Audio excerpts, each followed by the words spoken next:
حضور میرا سوال تھا کہ داعش نے جو اپنی نئی خلافت قائم کی ہے، تو کیا معاذ اللہ اس کا بھی امکان ہے کہ انہوں نے اس نام نہاد خلافت نے ہماری اس الہی خلافت جو امن کا پیغام پوری دنیا میں پھیلا رہی ہے، اس نام نہاد خلافت کا اس کا کیا یہ مقصد ہے کہ ہماری اس خلافت جو امن کا پیغام پوری دنیا میں پھیلا رہی ہے اس کو دبانے کے لیے یہ قائم کیا؟ تو دیکھو جی، پہلے انہوں نے طالبان کھڑا کیا، القاعدہ کھڑا کیا، ان کا ایک حد تک اثر رہا.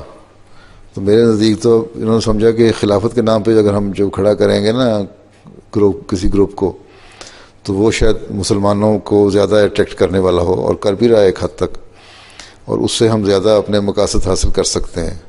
لیکن مسئلہ یہ پیدا ہو گیا کہ وہ خود ان میں سے بھی سرفرے ہوتے ہیں نا، وہ خود ان کے خلاف ہو گیا. اب وہ جو ابو بکر بغدادی صاحب تھے جو ان کے خلیفہ کہلاتے ہیں، کہیں نظر ہی نہیں آتے، ایک دفعہ پبلک میں آیا، اس کے بعد غائب ہو گیا.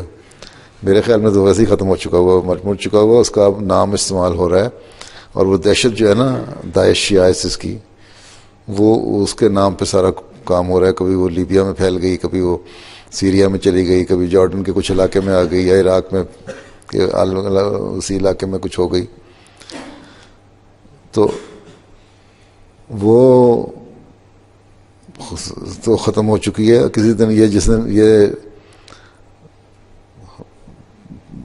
پتہ لگ گیا نا، باہر خبر نکل گئی کہ اندر ان کے کوئی جان نہیں، یہ لوگ گروپ ہے اس نام سے فائدہ اٹھا رہے ہیں، تو اس دن یہ بھی ختم ہو جائے گی، بیٹھ جائے گی.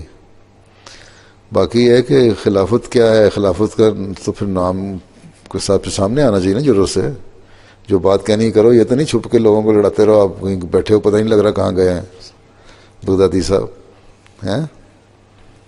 ٹھیک ہے، تو پھر مقابلہ تو یہ ہے کہ سامنے آؤ، پھر ٹھیک ہے. دنیا میں تو یہ ہوتا ہے، زندگی موت تو اللہ کے ہاتھ میں ہے، لیکن حقیقت تو بیان کرنی چاہیے نا پھر دنیا کے سامنے. صحیح خلافت تو وہ کرے گی. تو یہ فائدہ اٹھوا رہے ہیں، لانا چاہتے تھے، مگر الٹی پڑ گئی. ان کے اندازے غلط ہو جاتے ہیں ہمیشہ. ان کو پتہ ہی نہیں کہ ان نام نہاد مسلمانوں کو جس طرح یہ فائدہ اٹھانا چاہتے ہیں اس سے فائدہ اٹھایا نہیں جا سکتا. پھر بعد میں چیختے ہیں.